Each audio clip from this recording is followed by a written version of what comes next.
यहाँ पीपीओस जो होते हैं वो जितने मिलते हैं उससे 3 से 4.5 गुना पीपीओ बिट्स में मिलते हैं। 2 साल स्टूडेंट बिट्स में रहेगा, 2 साल वो RMIT ऑस्ट्रेलिया में रहेगा। ऑनलाइन कोडिंग टेस्ट में स्टूडेंट्स लोग बहुत सी चीटिंग करेंगे, लेकिन मजे की बात ये थी कि उनका सॉफ्टवेयर इस तरह से रोबस्ट बनाया गया था कि जिसमें उन्हें बैकएंड में पूरा वो लॉग रखता था जो किसी स्टूडेंट को पता नहीं था कि वो कौन से रिसोर्सेज को यूज कर रहा है, और उस तरह से ट्रैक करके, और जैसे ही अगर कोई स्टूडेंट 2 बार उसको आई थिंक वो एनवायरनमेंट से बाहर चला जाता है तो उसका सिस्टम लॉक हो जाता था। तो चीटिंग करने का कोई मौका नहीं मिलता था। ये मैं बात कर रहा हूँ कम से कम 2012-13 की। स्टूडेंट्स को एग्जामिनेशन सेंटर जाने की जरूरत नहीं पड़ेगी, वो अपने ही जगह में बैठ के ऑनलाइन एग्जामिनेशन। चीटिंग भी हो सकता है। तभी IITs के गेट चेयरमैन और वाइस चेयरमैन ने मिल के डिसाइड किया था कि हम गेट एग्जामिनेशन को अभी ऑनलाइन करेंगे। जब मैं चेयरमैन बना 4th ईयर में, तो उस वक्त में हमने सबसे बड़ा ट्रांसफॉर्मेटिव स्टेप लिया। First time GATE examination online हुआ।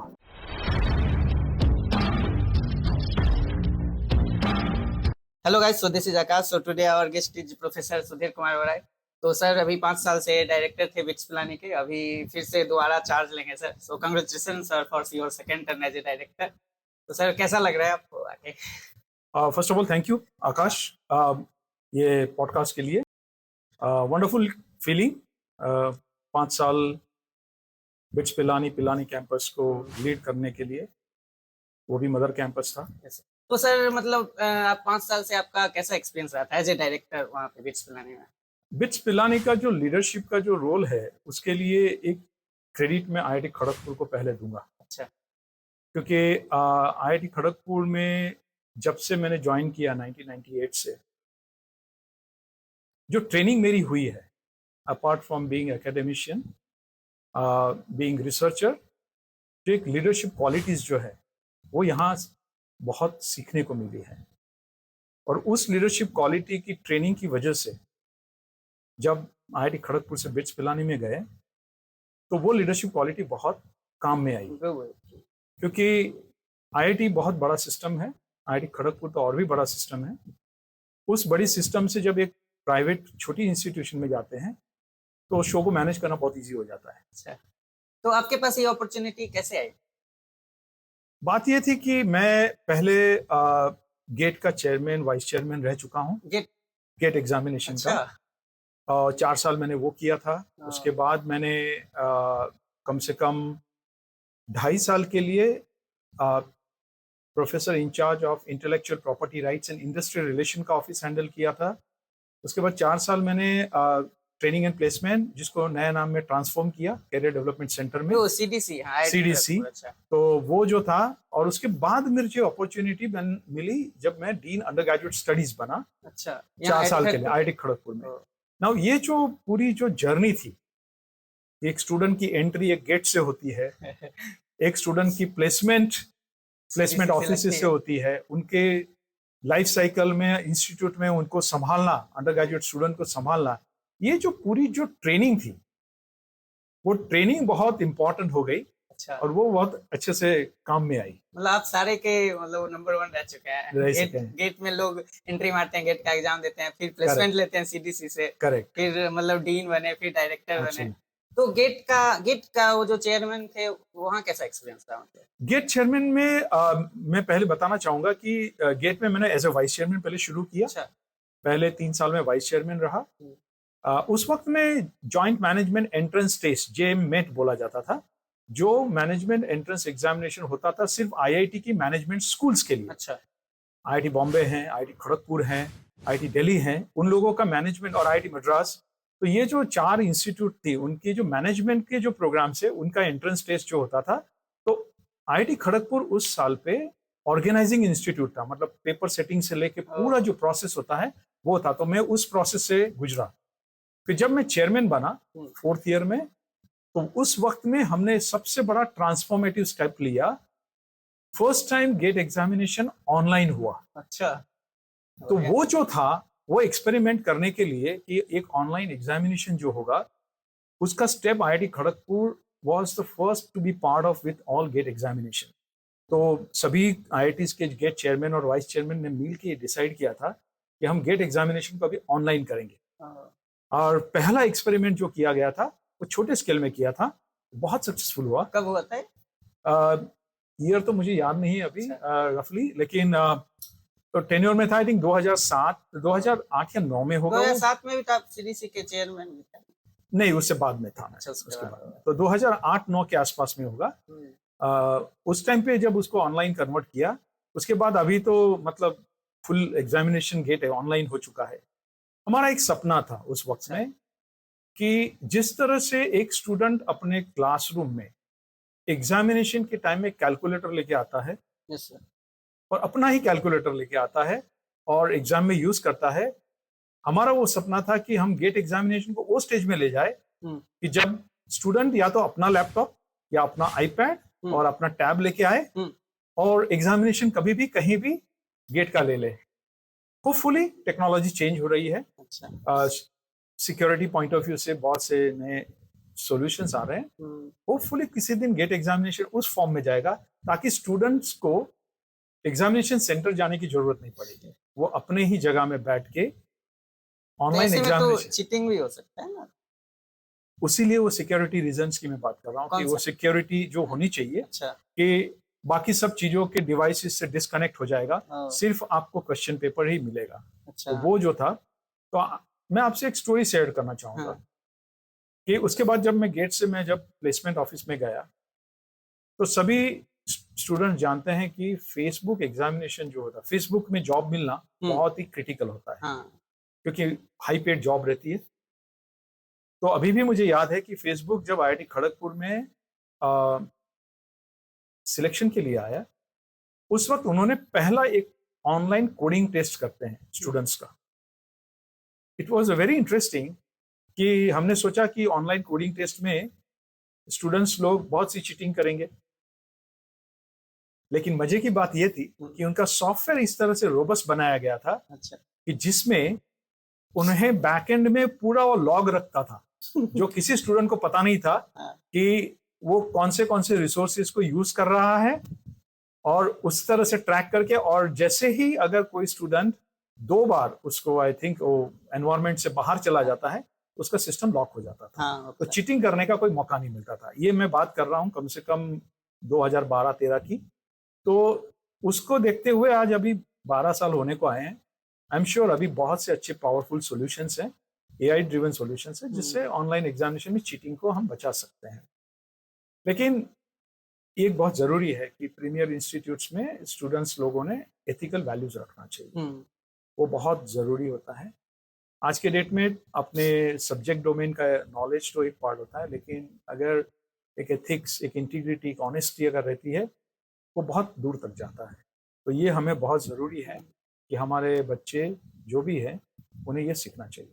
सर, तो आपका सिविल डिपार्टमेंट में प्रोफेसर हैं, तो आप एआई में भी आपका एक्सपर्टाइज है, तो आप आने वाले डिकेड में क्या देख रहे हैं? सिविल इंजीनियरिंग में एआई कैसे हेल्प करेगा, कहाँ तक ले जाएगा? अच्छा, बहुत अच्छा सवाल है। एक चीज़ बताना चाहूँगा, आप भी सरप्राइज हो जाएंगे कि मैंने 1989 में जब अपनी पीएचडी आईआईएससी बैंगलोर में ज्वाइन की थी, उस वक्त में artificial intelligence was at peak in computer science. और उस वक्त में एक वर्ड बहुत फेमस हुआ करता था जिसे बोलते थे नॉलेज बेस्ड एक्सपर्ट सिस्टम्स, या तो लोग उसे डिसीजन सपोर्ट सिस्टम बोलते थे, थोड़ी देर के बाद उसे इंटेलिजेंस सिस्टम्स करके लोगों ने बताना शुरू किया।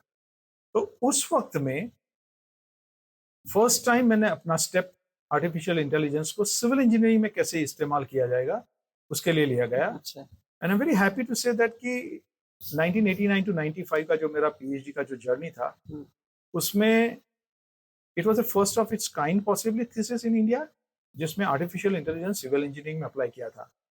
जबकि 1988 में पहला PhD thesis Carnegie Mellon university USA, वहां से निकला था, जिसका नॉलेज बेस्ड एक्सपर्ट सिस्टम में था। लेकिन इंडिया में उस वक्त में काम जस्ट पिकअप कर रहा था। So I think in that sense artificial intelligence almost 40 years back आ चुका था सिविल इंजीनियरिंग में। और लेकिन जब आप ये सवाल कर रहे हैं कि what will be our future, okay, तो जो फ्यूचर के पॉइंट ऑफ व्यू से artificial intelligence is going to be an additional like a supplementary tool of any solution which you can think of. So for example, अगर notice किया होगा कि अभी recently Bangkok, Thailand में और Myanmar में earthquake आया। अगर AI solution based institute solutions अगर रहते, जो एक वार्निंग सिस्टम क्रिएट करता, तो बहुत सी लाइफ्स को हम बचा सकते थे। तो एक तरफ टेक्नोलॉजी तो है ही कि जो स्ट्रक्चरल कंट्रोल करता है, लेकिन उस स्ट्रक्चरल कंट्रोल को अगर आर्टिफिशियल इंटेलिजेंस से टैग किया जाए तो वो एक तरीके से वो हमको सॉल्यूशन दे सकता है जिससे हम लाइफ सेव कर सकते हैं। इंटेलिजेंट ट्रांसपोर्ट सिस्टम, जिसमें artificial intelligence will play very very important role. Already autonomous vehicles आ चुके हैं, लेकिन इंटेलिजेंट ट्रांसपोर्ट सिस्टम से हम मोर इनोवेटिव सॉल्यूशंस बना सकते हैं, जिससे we'll be able to make the most efficient, traffic free, with a less carbon footprint on the road, और हम ऐसा ट्रैफिक सिस्टम क्रिएट कर सकते हैं जो एक एरिया है तो वहां भी artificial intelligence can play a very very important role. Energy is going to be the big thing. How do you really optimise energy? The smart building, smart infrastructure, smart facilities, वो सब जगह जहां भी है वहां artificial intelligence is going to play a very very important role. पहले coding को लेके बहुत इशू था, लेकिन अभी कोडिंग का उतना इशू नहीं है। There are a lot of tools available, so that can do very interesting, smart way of doing the coding. Off the shelf tools are available, which can be integrated very easily. Yes, and civil engineering need not fear about using those tools. So it's a perfect time that the civil engineer अभी AI को भी बहुत अच्छे से ऐसे interesting, मतलब अभी दूसरे देशों में नहीं आया है, दूसरे कंट्री में भी अभी उतना एआई, सिविल इंजीनियरिंग एआई नहीं आई है इस लेवल पे। नहीं, सिविल इंजीनियरिंग तो एआई तो सब जगह धीरे, या कोई भी, लाइक फॉर एग्जांपल आज के डेट में health monitoring of the structure, तो ब्रिजेस के ऊपर सेंसर्स लगाए जाते हैं और उस सेंसर्स से बहुत से डेटा कलेक्ट किए जाते हैं रिमोट सर्वर्स पे। और रिमोट सर्वर्स के ऊपर अगर हम एल्गोरिथम रन करते हैं तो उससे हम टाइमली बता सकते हैं कि ये स्ट्रक्चर फेल होगा या नहीं होगा, and we can save the lot of life. So already बहुत सारे स्ट्रक्चर, इंडिया में एक ब्रिज है जिसको signature bridge in Delhi, Wazirabad में बोला जाता है। अच्छा। उस ब्रिज के ऊपर कम से कम 150 प्लस सेंसर्स लगाए गए हैं और data is collected now, every day the report is generated. तो technology is now picking up, people are using it, and slowly people will see that the same technologies can be used for the highways, for the railways, and even railway collisions को stop करने के लिए, accidents prone areas में बचाने के लिए भी artificial intelligence can play a very very important role. Sir, तो आप ये बाहर फॉरेन में बहुत सारे इंस्टीट्यूट में as a research scholar, as a scientist गए हैं, तो आपको क्या मतलब डिफरेंस लगता है, मतलब एज ए इंडिया के इंस्टीट्यूशन और बाहर के इंस्टीट्यूशन? ओके, तो पहले मैं इंडिया के कॉन्टेक्स्ट में बताऊंगी पॉजिटिव्स क्या होते हैं। इंडिया की पॉजिटिव्स में यह है कि हमारा जो स्कूल का जो एजुकेशन सिस्टम है वो बड़ा रोबस्ट है। अच्छा। जो स्टूडेंट्स को हम तैयार करते हैं, जो mathematics, physics, chemistry, maths, biology में जो भी हम तैयार करते हैं, वो जो फंडामेंटल्स है, उस फंडामेंटल में स्टूडेंट्स बहुत तैयार है। तो वो फंडामेंटल उनका एक कोर फाउंडेशन होता है। नाउ ये कोर फाउंडेशन के बाद जब स्टूडेंट इंजीनियरिंग इंस्टीट्यूशंस में आता है तो समहाउ हमारा जो करिकुलम है, वो करिकुलम में हम ज्यादा फ्लेक्सिबिलिटी स्टूडेंट्स को नहीं प्रोवाइड करते हैं। तो it becomes more like a very rigid system, जिसकी वजह से क्या होता है कि we are able to create the engineers who are good in their core subject area, but they do not have a hands on practical experience, versus the school education which happens into the foreign universities, उसमें hands on पे बहुत होता है। फिर जब वो university में भी जाते हैं तो यूनिवर्सिटी में जो टीचिंग लोड जो होता है, सो पर सेमिस्टर जो कोर्सेज लिए जाते हैं वो बहुत कम होता है, लेकिन उनका हैंड्स ऑन बहुत होता है। तो उनके पास एक्सपीरियंशियल नॉलेज बहुत है, हमारे पास बुकिश नॉलेज बहुत है।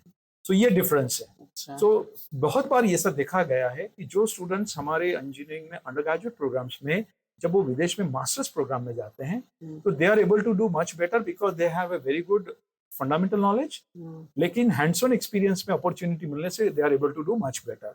तो यही एक मेजर डिफरेंस है कि एक्सपीरियंशियल नॉलेज पे वहां बहुत एम्फेसिस दी जाती है versus what we do with that. उसकी वजह भी है कि इंस्टीट्यूशन इंडिया में जितनी भी है, उसके resources, facilities, number of faculty members available, the funding available, ये बहुत सारे इंपॉर्टेंट इश्यूज है जिसकी वजह से कभी कभी हम वो अगर देना भी चाहें तो नहीं कर सकते हैं, लेकिन slowly things are changing. Sir आप बहुत सा तीन तीन बुक लिख चुके हैं आप, तो एज ए को ऑथर तो आपका कैसा एक्सपीरियंस रहा, और बाकी सारे कैसे? बुक के बारे में मैं बताना चाहूंगा कि 3 नहीं है, इनफैक्ट मेरी 6 बुक्स अभी हो चुकी है। लिंक्डइन पे 3 ही था। हाँ नहीं, तो 6 बुक्स, और ये जो 6 बुक्स जो हुई है उसमें इंटरेस्टिंग बात ये है कि हमारा इंटेंशन उस बुक्स में, अगर आप ध्यान से देखेंगे तो आउट ऑफ 6 बुक्स जो अभी तक हुई है, एंड अभी in fact the 7th one is in the press, उसमें से जो 4 बुक है वो 4 बुक मैंने मेरे पीएचडी स्टूडेंट्स के साथ में को ऑथर की है। Okay, so it is based on the doctoral work which was done during their PhD, और वो जो डॉक्टरल वर्क को है हमने उसे बहुत ही ल्यूसिड और सिंप्लीफाइड वर्जन में उसको रेफरेंस बुक में कन्वर्ट किया, ताकि ज्यादा से ज्यादा लोग उस सब्जेक्ट को अच्छे से समझ सके, उसको अपनी रिसर्च के लिए ले जा सके, और इसीलिए वो चारों की चारों किताबें जो हैं आज के डेट में बहुत पॉपुलर हैं स्टूडेंट्स लोगों में, and they are able to pick up the topic. और पीएचडी टॉपिक ऐसा होता है कि it is more and more about less and less. अच्छा, तो वो किताब भी talks about more and more about less and less, very specific area में बहुत डीप अंडरस्टैंडिंग वाले फंडामेंटल्स जो हैं वो बुक्स कवर करती है। So writing a book is basically one way is creating a footmark, or you are leaving the footprint for other people to learn. Okay, और ये एक्सपीरियंस बड़ा रिवॉर्डिंग होता है। एक तो बात ये होती है कि किताब बनती है तो जो डॉक्टर स्टूडेंट्स साथ में मिलके लिखते हैं उनके प्रोफेशनल करियर के लिए भी बहुत अच्छा होता है, थोड़ी बहुत रॉयल्टी भी मिल जाती है, और कभी कभी किताबें अमेज़न में नजर आने लगती है तो हमारी विजिबिलिटी भी बढ़ जाती है। तो these are the benefits. Sir, तो आपका फ्यूचर प्लान क्या है? मतलब आप अभी फिर जाएंगे फ्राइडे को बिट्स पिलाने, उसके बाद कितने साल डायरेक्टर और रहना है, फिर उसके बाद क्या प्लान? अच्छा, तो life has to be like a free flowing river है। अभी तक कभी कोई चीज का मैंने प्लान नहीं किया था। अच्छा, सो लास्ट टाइम जो 5 साल के जो डायरेक्टरशिप भी किया मैंने बिट्स पिलानी में, वो भी कोई प्लान करके नहीं किया था, वो हो गया, लेकिन बेस्ड ऑन दैट परफॉर्मेंस उन्होंने मुझे फिर से अपॉइंटमेंट दिया। तो अभी जो नेक्स्ट 3 इयर्स है मेरा अपॉइंटमेंट जो है डायरेक्टर का कैंपस का, तो आफ्टर 3 इयर्स अभी भी मतलब मैं वापस आ सकता हूँ, अपनी टीचिंग एकेडमिया को मैं ज्वाइन कर सकता हूँ और कंट्रीब्यूट कर सकते हैं, लेकिन एज वी प्रोग्रेस, ओके, हम उस दौर में है, अभी जनरेशन चेंज हो रही है, बहुत से इश्यूज भी हो रहे हैं स्टूडेंट्स के लर्निंग में। तो there is a lot of scope for teaching learning experiences, there is a lot of scope in research and innovation, there is a lot of scope for learning converted into the entrepreneurships and the impactful work। तो मेरा role ये रहेगा कि next 3 years में कि हम कैसे जो क्लासरूम लर्निंग है या रिसर्च लर्निंग जो है उसको हम कैसे एक ऐसे स्टेज पे ले जाए जहां पे वो स्टार्टअप में बन कन्वर्ट हो जाए या एंटरप्रेन्योरल सेगमेंट में तैयार हो जाए, ताकि rather than people becoming a job seeker they become a job creator. Okay, तो वो एक मेन इंटेंशन रहेगा। और हमारी लीडरशिप में यही इंपॉर्टेंट होता है कि how do we really create the game changers into the system. Okay, उससे कॉन्फिडेंस आता है।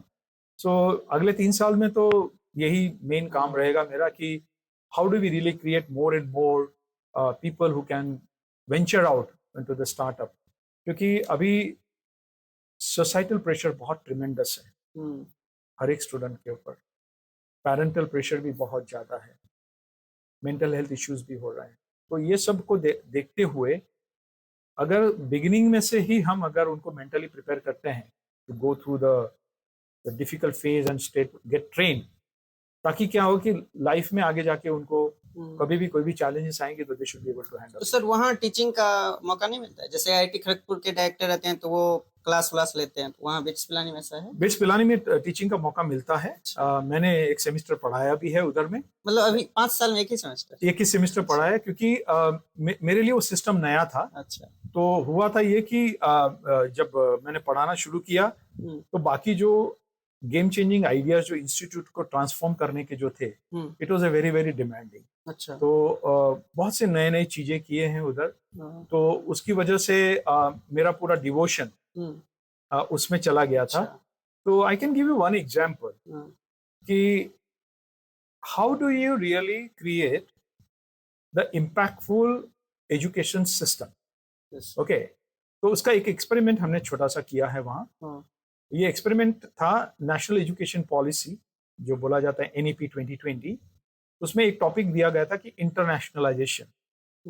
तो how do you the academic institute can create a internationalisation into the international market. How do we give the international experience to the students, हम कैसे दे सकते हैं उनको।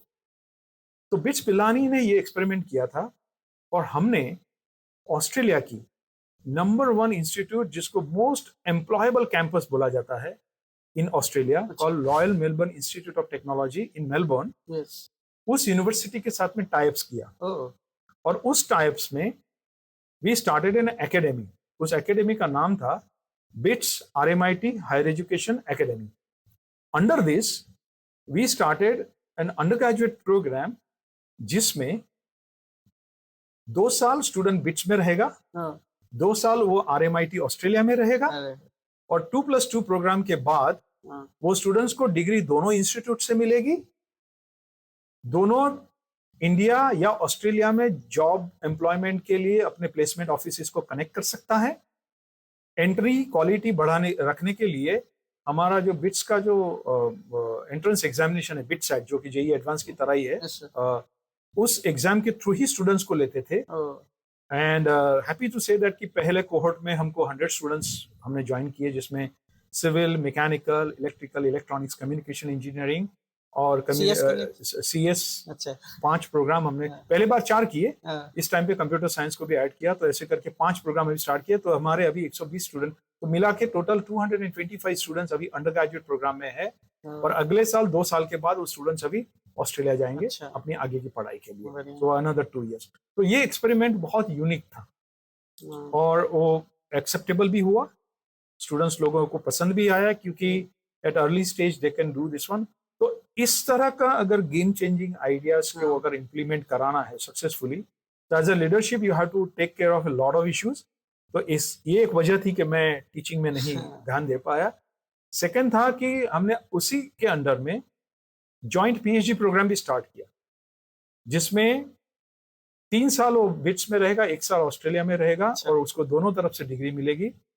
और उसके अंदर अभी करंटली हमारे पास 70+ स्टूडेंट है, PhD स्टूडेंट्स, जो इस एकेडमी में ज्वाइन। उसके लिए कौन सा एग्जाम देना होता है? उनका तो नॉर्मल PhD में जिस तरह से IITs में भी जैसे एडमिशन होता है, वैसे बिट्स में एडमिशन होता है, एंड फिर they apply for the PhD program, for joint PhD program, and they get it. So sir, तो लास्ट क्वेश्चन, मतलब IIT खड़गपुर और बिट्स पिलानी में सबसे बड़ा डिफरेंस क्या है? अपनी अपनी इंस्टीट्यूट की अपनी अपनी स्ट्रेंथ है। IIT खड़गपुर पहला IIT है,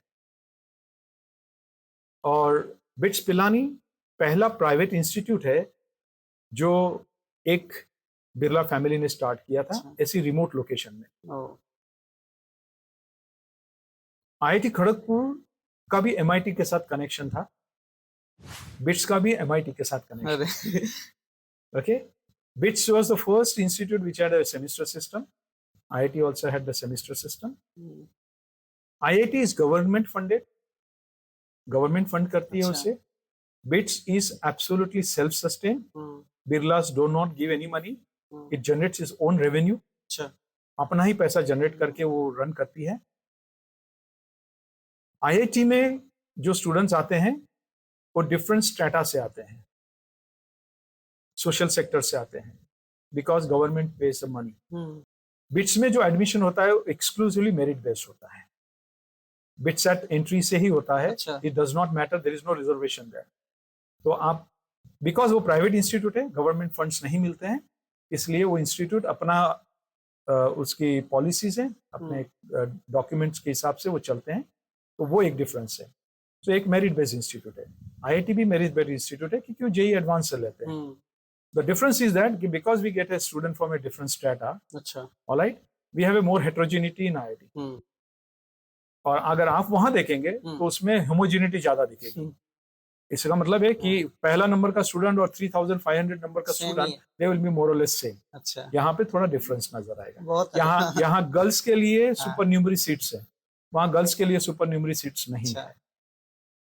स्टूडेंट्स यहाँ बहुत अच्छे हैं, क्रिएटिव हैं, लेकिन बिट्स में जो स्टूडेंट्स हैं they are not much worried about the employment, but they are much more worried about how do they become entrepreneurs, अपने स्टार्टअप्स कैसे कर सकते हैं।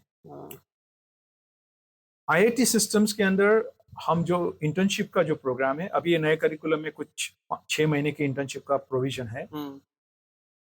अभी भी एकेडेमिया इंडस्ट्री इंटरेक्शन इतना डीपर नहीं है आईआईटी में। आईआईटी में ये नया है 6 महीने का ना, 6 महीने का इंटर्नशिप फाइनल ईयर में अभी आया है, नया करिकुलम में। अच्छा, फाइनल ईयर में है। तो ये जो है वो एक जो है वो अभी इंडस्ट्री एकेडेमिया और वो स्टूडेंट्स के ऊपर डिपेंडेंट रहता है। लेकिन बिट्स सिस्टम में वो 6 मंथ्स का जो इंटर्नशिप है वो बिट्स खुद प्रोवाइड करता है सभी स्टूडेंट्स को। अच्छा, तो उनकी जो इंटर्नशिप्स जो होती है वो बहुत अट्रैक्टिव होती है। उनकी प्रेस यहाँ पीपीओस जो होते हैं वो जितने मिलते हैं उससे 3 से 4.5 गुना पीपीओ बिट्स में मिलते हैं। अरे okay, so I am just telling you the differences. Placement में कितना डिफरेंस है? सेम प्लेसमेंट में कोई वरीज नहीं है। अच्छा, क्योंकि प्लेसमेंट का वहाँ वरी कभी हुआ ही नहीं। अच्छा, जैसे यहाँ है तो वहाँ प्लेसमेंट का वरी नहीं इसलिए होता है क्योंकि अगर हुआ है तो ज्यादातर लोग स्टार्टअप में चले जाते हैं या ज्यादातर लोग क्या बोलते हैं उसमें हायर स्टडीज के लिए अब्रॉड चले जाते हैं, और ज्यादातर लोग हमारे जो एलुमनाई के जो स्टार्टअप्स कंपनी है वहां पे ज्वाइन कर लेते हैं। यहाँ भी तो वही है। हाँ, तो लेकिन द डिफरेंस इज दैट कि आईआईटी सिस्टम का साइज है वो बहुत बड़ा है, जबकि बिट्स का साइज बहुत छोटा है। अच्छा, हाँ, कि यहाँ नंबर ऑफ स्टूडेंट्स जो इंटेक लिया जाता है वो मोर है, वहाँ थोड़ा कम है, वही फर्क है। अदरवाइज आई थिंक अगर आप सिस्टम से देखेंगे both has is on advantages and disadvantages. Tuition fees यहाँ गवर्नमेंट देती है तो लिटिल सब्सिडाइज्ड है, वहाँ ट्यूशन फी स्टूडेंट्स को देना पड़ता है तो उसको हायर है, ऑलमोस्ट डबल ट्यूशन फी देना पड़ता है। लेकिन स्कॉलरशिप्स भी बहुत देते हैं, 100% स्कॉलरशिप्स भी मिलती हैं, यहाँ भी स्कॉलरशिप्स मिलती हैं। तो there are good part and bad part. So thank you so much for Thank you, Akash. All right. Okay.